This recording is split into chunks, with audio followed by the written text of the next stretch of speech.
আমার দলের নামটা তারা কেটে দিয়েছে। কেন দিয়েছে? শেষ মুহূর্তের কয়েকবার জেলে গেছি। যারা প্রকৃত রাজনীতি করেছে, যারা আন্দোলন সংগ্রামে তাদের সক্রিয় ভূমিকা পালন করেছে, আজকে সেখানে আমাকে ভাবতে হয়েছে। ফ্যাসিবাদী গত 17 বছর ফ্যাসিবাদের বিরুদ্ধে সর্বোচ্চ আন্দোলন করেছি, সর্বোচ্চ সংগ্রাম করেছি এবং শেষ মুহূর্তের কয়েকবার জেলে গেছি। 60টা মামলার আসামি। এই আন্দোলন সংগ্রামের সবচেয়ে সক্রিয় একজন যুগপৎ আন্দোলনের রাজনৈতিক দল জনতার অধিকার পার্টি। আমার দলের নামটা তারা কেটে দিয়েছে। কেন দিয়েছে? আমি একেবারেই বৈষম্য শিকার হয়েছি। বৈষম্য দূর করতে গিয়ে আন্দোলন করছে। 17 জুলাই পল্টন ময়দানের সর্বোচ্চ মিছিল করেছি আমি।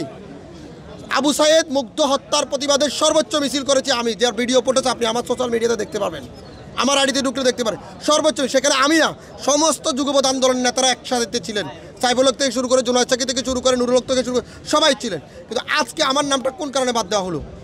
আমার নামটা কোন কারণে বাদ দেওয়া হলো? এত আন্দোলন সংগ্রাম করার পরেও যারা প্রকৃত রাজনীতি করেছে, যারা আন্দোলন সংগ্রামে তাদের সক্রিয় ভূমিকা পালন করেছে, আজকে সেখানে আমাকে বাদ দেওয়া হয়েছে। আমার দলের অন্যান্যরা আছে কিন্তু আমি নেই। কেন? কী কারণে বাদ দেওয়া হয়েছে এটা তো উল্লেখ করা নেই।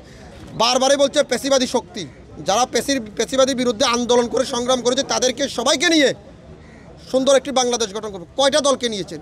এখানে পেশিবাদীর বিরুদ্ধে আন্দোলনকারী আরও অনেক সামাজিক সংগঠন আছে, অনেক সক্রিয় ব্যক্তি আছে, অনেক রাজনৈতিক দল আছে, যাদেরকে এখনও আউটলাইনে রাখা হয়েছে। কেন তাদেরকে বাদ দেওয়া হচ্ছে? কেন আমাকে না, আরও অনেকজনকে আপনার তত্ত্বাবধানে অনেকজনকে বাদ দেওয়া হয়েছে। অনেকজনের ভিতরে আছে বললেন। হ্যাঁ, নাকি আপনাকে শুধুমাত্র বাদ দেওয়া হয়েছে? আমাকে, আমার জায়গা থেকে মরতেছে, আমাকে বাদ দেওয়া হয়েছে। আমার মনে হয় আরও অনেককে বাদ দেওয়া হয়েছে, যারা যোগাযোগ করতে পারে নাই বা যাদেরকে একটা মানুষ যখন দুর্ঘটনা ঘটে, অন্যায় করে, তখন তাকে যদি পুলিশ খুঁজে নিয়ে আসতে পারে, তাহলে পেশিবাদী বিরুদ্ধে যারা যারা আন্দোলন সংগ্রাম করেছে, সক্রিয় ভূমিকা পালন করেছে, তাদেরকে খুঁজে বের করতে 10 মিনিটের ব্যাপার। এই নামগুলো কারা দিয়েছে? এই লিস্টগুলো কারা তৈরি করেছে? না, আমি পেশিবাদী বিরুদ্ধে 7টা মামলা খেয়েছি, 2টি মামলা আমি জেল কেটেছি।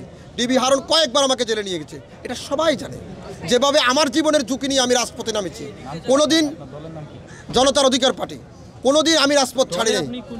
আমি দলের চেয়ারম্যান এবং সবচেয়ে বেশি আন্দোলন করেছি আমি। আপনি গুগলে আমার দল জনতার অধিকার পার্টি সার্চ করলে আপনি পেয়ে যাবেন। এবং এর আগে তো উপদেষ্টার সাথে আরো রাজনৈতিক দলগুলোর বিভিন্ন ধাপে কিন্তু বৈঠক হয়েছে, আপনি কখনো দাওয়াত পেয়েছিলেন? না, আজকে সেটার প্রতিবাদ করতে আসছি। কেন? কিছুক্ষণ পরে আসি প্রেস ব্রিফিংয়ে বলবে যে আমরা সকল রাজনৈতিক দলকে, তো সকল দলের ভিতরে কি আমি বাদ? আমার কাছে ডকুমেন্ট আছে, দেখেন আমার অন্যায়টা কি। না, দে নাই। কেন দে নাই? এটা নিশ্চয়ই ষড়যন্ত্র করেছে। আমি প্রধান উপদেষ্টা এবং তার সহযোদ্ধা যারা আছে তাদের দৃষ্টি আকর্ষণ করছি যে বিষয়টি আপনারা ভেবে দেখবেন। আমরা সুন্দর একটি বাংলাদেশ গঠন করতে গিয়ে যদি এটাকে ব্যর্থতার পরিচয় দিই এবং সেখানে যদি কোনো সংগঠন বাদ পড়ে যায়, কোনো সামাজিক সংগঠন, কোনো রাজনৈতিক দল বাদ পড়ে যায়, এর চেয়ে বৈষম্য আর কিছু হবে না।